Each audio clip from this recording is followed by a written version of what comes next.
3, 5, 7. What the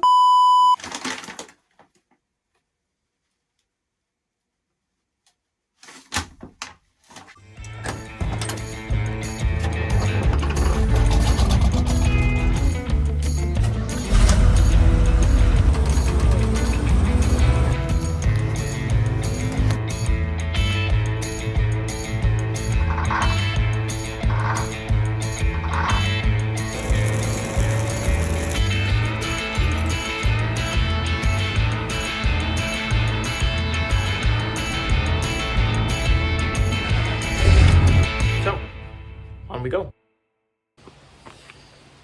Okay, so we're back. It's another day at Mossy Bus, and we've made some good progress over the past few days with the ceiling, getting some lights in place and so on. I have a little list with me today. This is my list. I have to install 2 breakers which have 20 amp circuits instead of 15s. My washer and dryer combination, that circuit, and my water heater circuit. Those are to the box currently, but not plugged in because we needed those 20 amps. So I have those here, 20 amp, and we'll be good to go. The second thing on the list is I'm going to be measuring my bay precisely down below so I can order up a fresh water tank. I need to find something that's going to fit in that bay. I'm also going to be measuring just the distance from the subfloor under the bus to the bottom of the body paneling, kind of near the wheel well. I want to know how much room I have there in case I decide to create another new bay. In the case of the gray water tank, how is that going to fit in there? So I need to do some measuring there. I also need to fit a piece of tin that I totally forgot I had. So you guys saw me hold up the curved tin above the windows. I'll do that again, but there's a second piece of tin that goes past the curve towards the center. And I totally forgot that I had that. So luckily, when I was reviewing my videos, I noticed that. And that might make way more sense than doing a 1x piece of pine if it's the right dimension. So we're going to check that out and see how it works with the existing paneling. I might need to do some cutting and trimming, but that just means loosening the paneling and putting the screws back in. So that's really no big deal. I think that's going to be a much better solution than pine. And then lastly, today, we're going to clean. The interior of the bus is getting really, really messy. I've been doing a lot of wiring. We've been doing a little bit more trimming of foam here and there. It's kind of a disaster. So we're going to clean. In other news, my rubber has showed up for the windows. So this is exciting. So a couple of things we were waiting for came. We have 100 feet of this rubber foam extrusion. It's very squishy. And as you can see, it fits nicely in this channel here. It's 3/8 by a 1/2 inch. And what that allows for is the 3/8 clips into this little ridge right here just because it's squishy. It's not actually cast into the rubber, it's just a rectangle. But it does fit in there nicely. You can see how it kind of glues itself in. We will also be using a sealant in there to make sure this is a permanent mount. And you can see also how, being a 1/2 inch long, it sits down just low enough to make sure that we'll have some cushion between this and the metal of the bus. The actual seal is going to be done by caulking between here and the metal on the bus. So this was a bit of a workaround, but we finally found a solution. So thanks to Metro Molded Parts, I worked with their sales rep over there. She was wonderful and found me what we needed. Speaking of sales reps, I was on the phone with Brentag, and we were able to get some really nice quality recycled glass bead. This is 160, I think, or 60-100 ultra fine. I don't remember. But this is going to go in the blast cabinet so we can work with our tin, get that back down to bare aluminum, and get them painted. So there's the parts that we needed for our projects. Let's go check out what the bus is looking like. Okay, so here's the update on the bus. We have a second panel in, so you're starting to get that image of what we're going to be seeing here. But the component that I forgot about was we have this curve and then there's a second piece of tin. The reason I forgot about it is because subconsciously my brain knew that I didn't have enough. I'm missing one right here. But that's okay because I might be putting my mini split there and doing some interesting work with that. So I'm going to hold up the 2 pieces right now and see if that will bypass the need to do any pine work.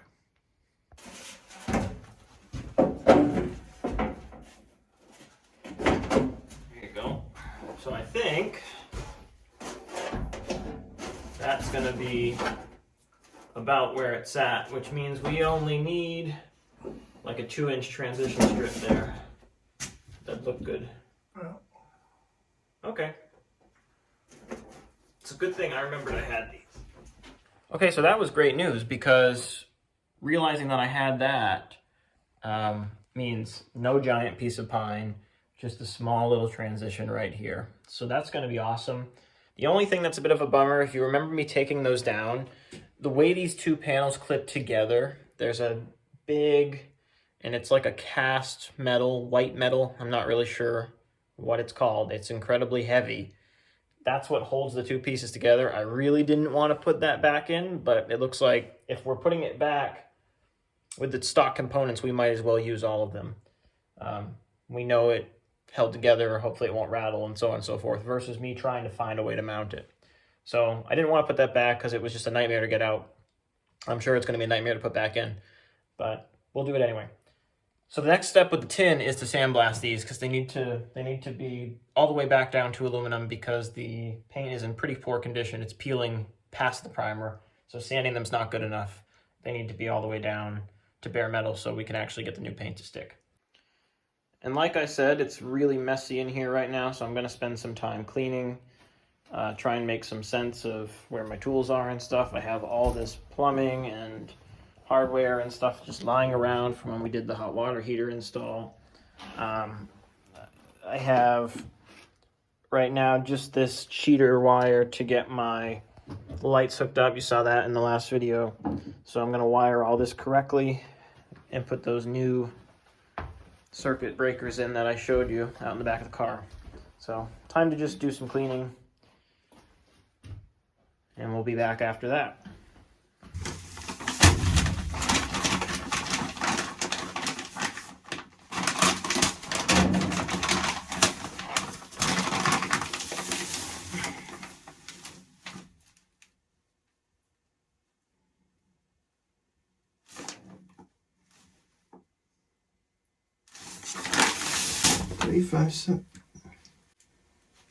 What the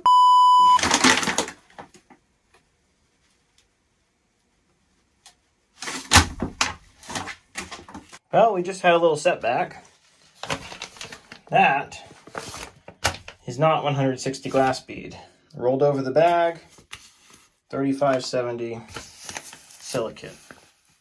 These bags were upside down, so the unlabeled side was facing up when I picked them up. I should have rolled them over and checked, but I spoke directly with the sales rep and said I needed recycled glass bead 6100, not silicate 3570.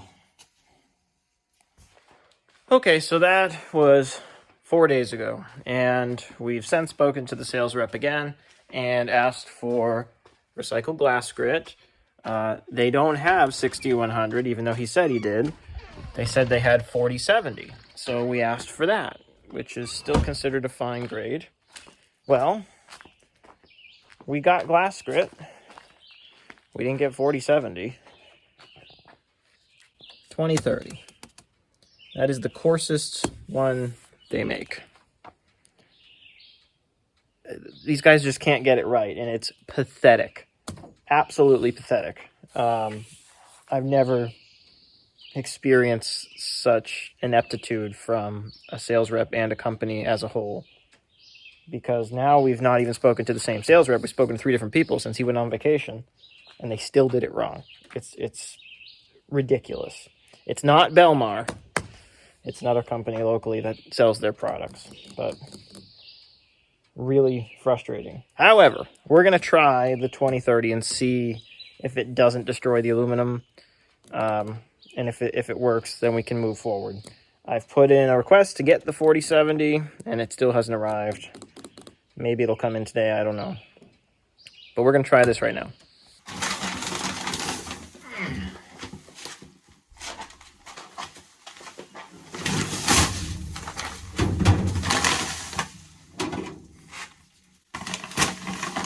You know what's the most pathetic thing about this is it's a see-through bag. So the rep should have been able to identify just when they were grabbing it if it was glass or not. That shows how little people care about their professions nowadays. It really, really is frustrating.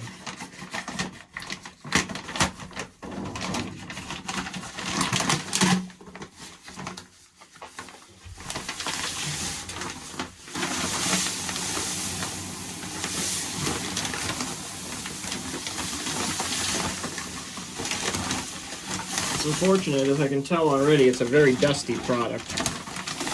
I mean, I do have a full vacuum machine in this, but dang, that's a lot of dust. Whew.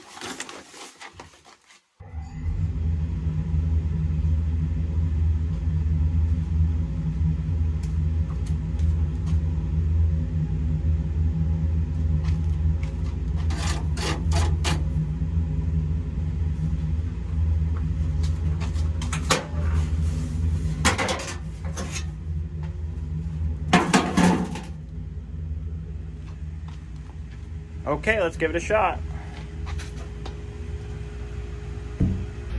I know you guys can't see this very well because this screen is really, really dirty on the machine. Like really dirty. But let's just see if we can't get an illustration of what's going to happen here with this stuff.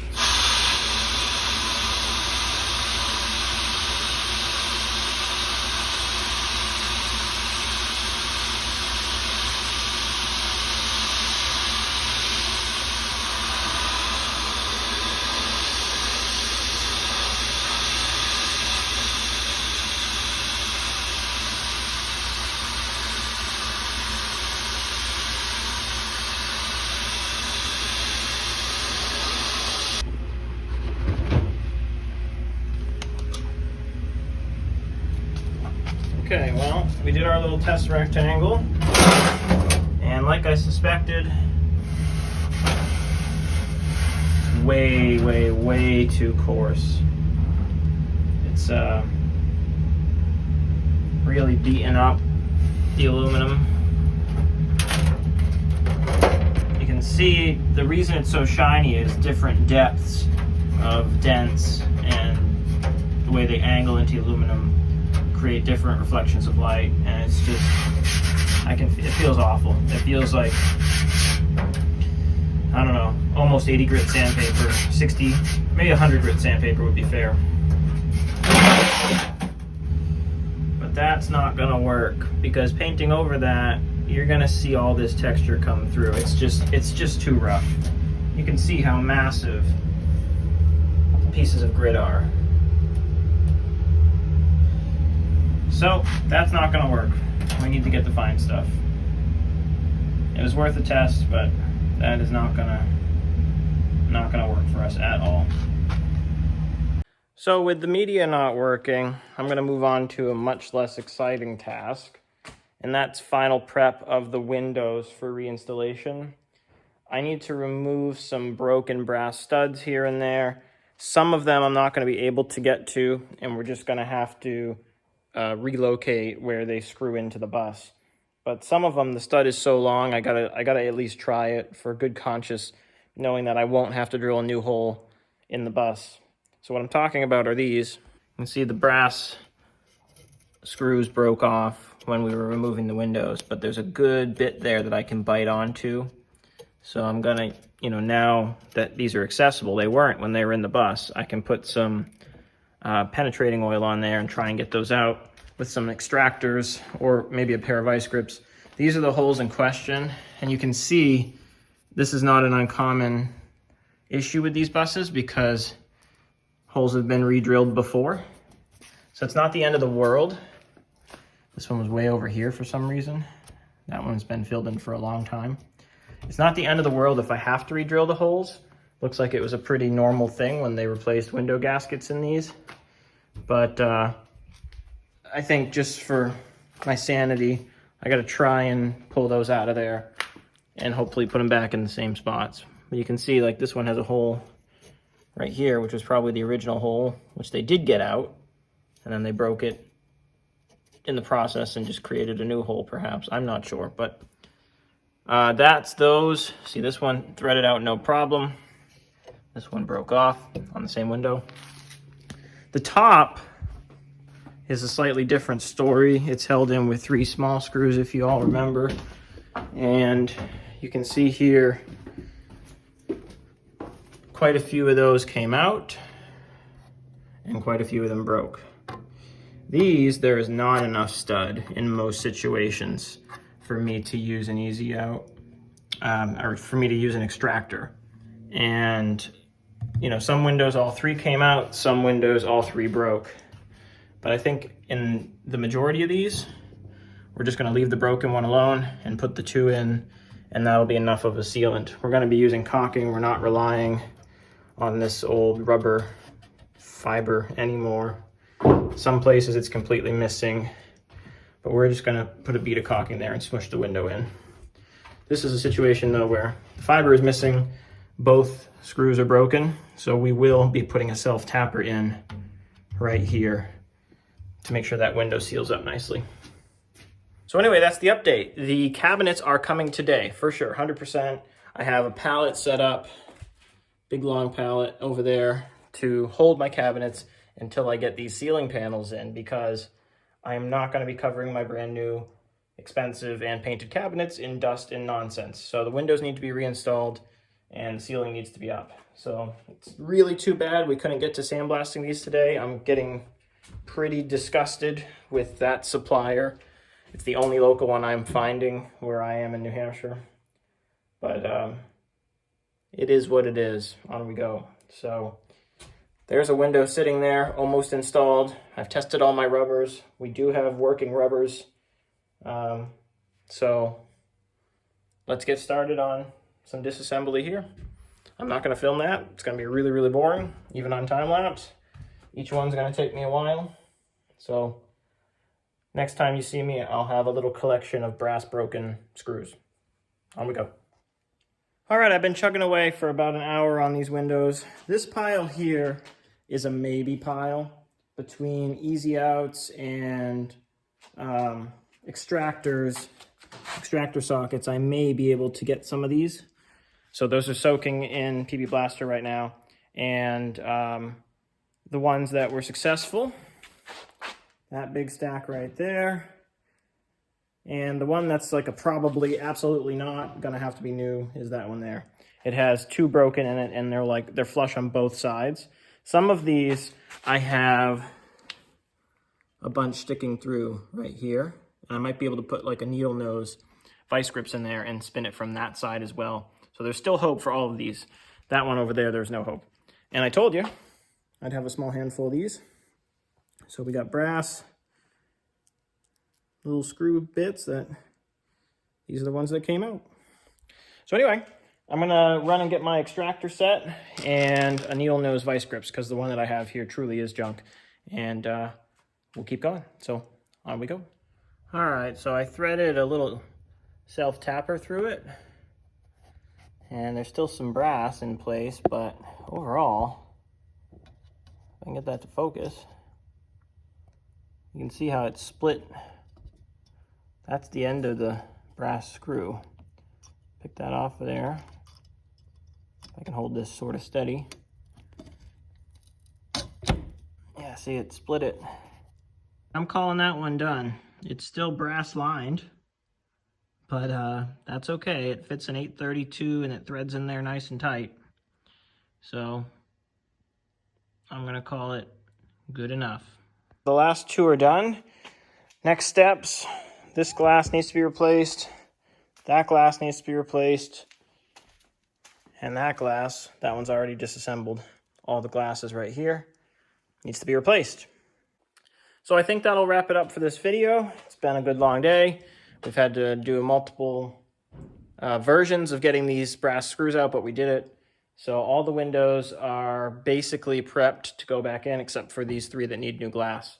So we're gonna get on that pretty soon. I want to acknowledge the delay in this video coming out. It's a week late. There's been some shorts I hope you guys have enjoyed, but we've just had a lot going on and one video wasn't gonna happen. So hopefully we can get back on our old schedule, but we got a lot going on, so we'll see. And like always, thanks for watching HylandShire. I hope you guys are enjoying the show. Go ahead and like, comment, and subscribe. That thumbs up really helps us grow the channel. It pushes it out to more people. So we'd love if you could go ahead and do that. So don't forget, thumbs up. All right, thanks everybody. Bye-bye.